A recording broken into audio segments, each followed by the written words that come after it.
Yes guys, no? Tingnan natin tong miter saw, no? Miter saw to hindi ano to hindi circular saw to So routine check-up lang to, no? GMC model SYT210. Yan. Compound miter saw. Yan. Yung ginagano yan. Ang problema, dito yung bala niya, no? Dito. Ang problema niya, nabali. Yan, bali na. So, titignan ko kung saan ko pwedeng gamitin. Kung saan pa pwedeng magagamit. Ang possible nito kung buo. Guys, ito yung dalawa sa ano. Ito, alam ko, sa dito yan, sa laser. Yan. Yung connection ng laser para yung guide niya. Straight line.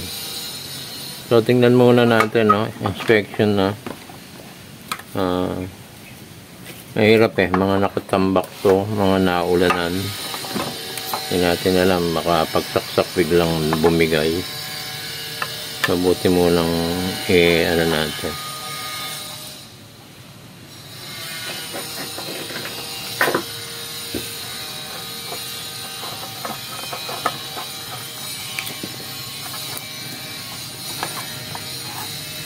Kalin na natin.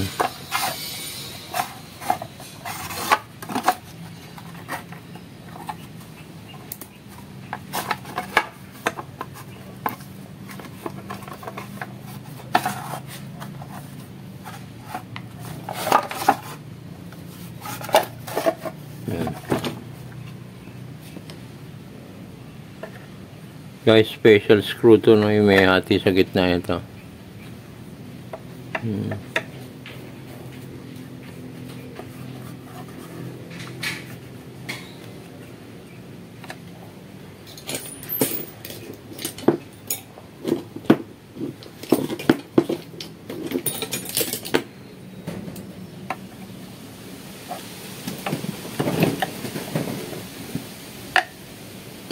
Tigas.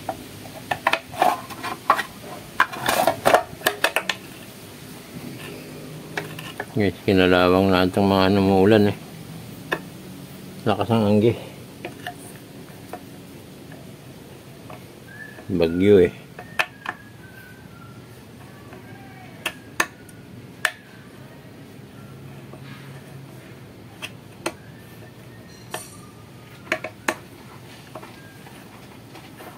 sisikip para maano natin, ma-check up lahat yung mga kinalawang.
Okay guys, may ikot pa. Okay siya, hindi naman siya naka-stack up. Yan guys, oh. Wala. Check natin tong carbon brush.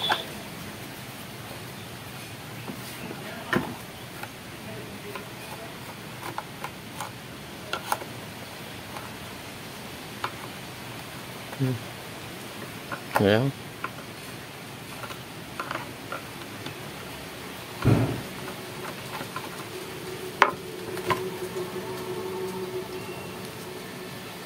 So, isa na lang ano niya. Screw. So, malinis. Guys, malinis yung carbon brush niya. Mukhang walang sunog yung commutator. Umiikot. Ayan. Tingnan natin yan. Kung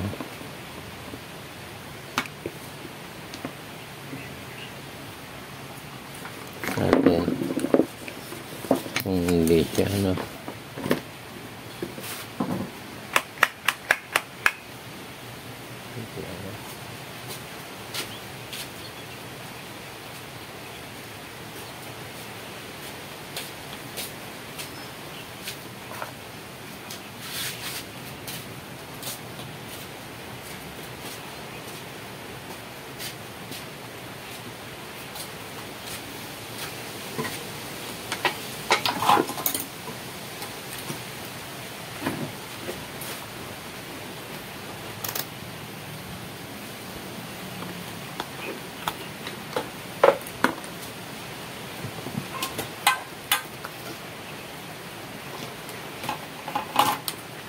So guys, tingnan natin itong may continuity.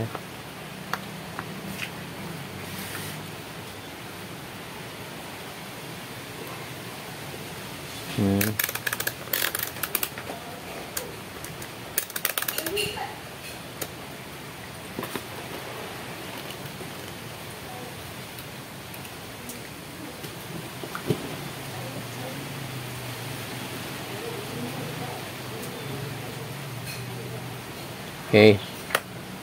Yun. Guys, kita niya.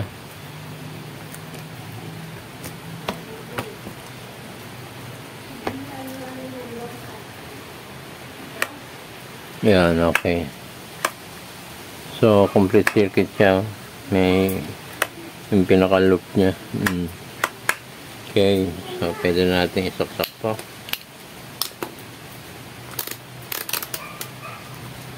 Laging ang ano natin to, kung magsisiklab o maganda o wala naman, pogi pa siya. Here we go. Check upin natin to, baka tumalsik ha. Yes, try. Guys, sa mga bagito, no, pag nag-ano kayo, wag diretso ng pinto tayo, isang kadyot lang na gano'n ha. Yung in case na may mangyari, nakaka-release ka agad. Huwag yung diretso. Ganito, oh. Okay. Kung maganda ka agad kasi iba ang tunog ng medyo nagliliyab to eh. So far, maganda guys.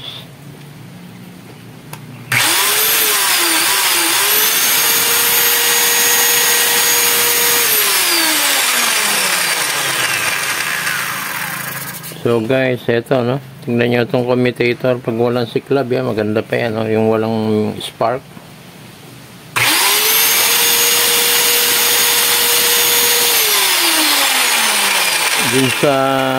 Dun sa ilalim guys, makikita nyo yung spark, pinong-pinong puti. Nasisira yan pa pula ng papula. Pero pag puti, maganda pa siya. Yan no.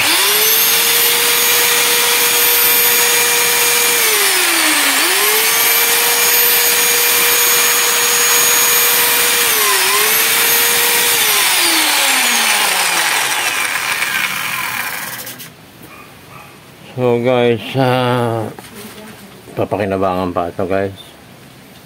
So mangyayari dito, ito na lang no, sa susunod na project siguro no, i-DIY ko to. Tama-tama meron akong circular saw na table na kulang ng motor, no? So Hindi pa po umulan, hindi mo sinabi sa akin.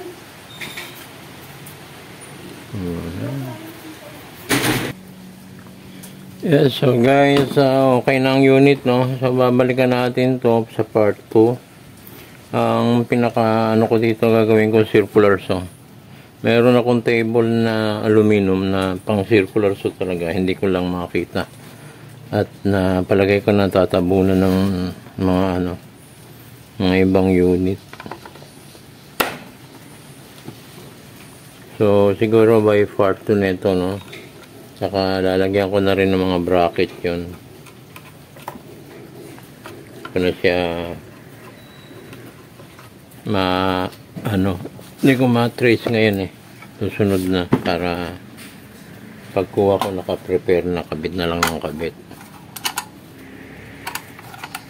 So guys, hanggang dito na lang, no? Hindi ko napapakita ito para hindi na humaba. I-assemble ko na lang muna ito para hindi mawala na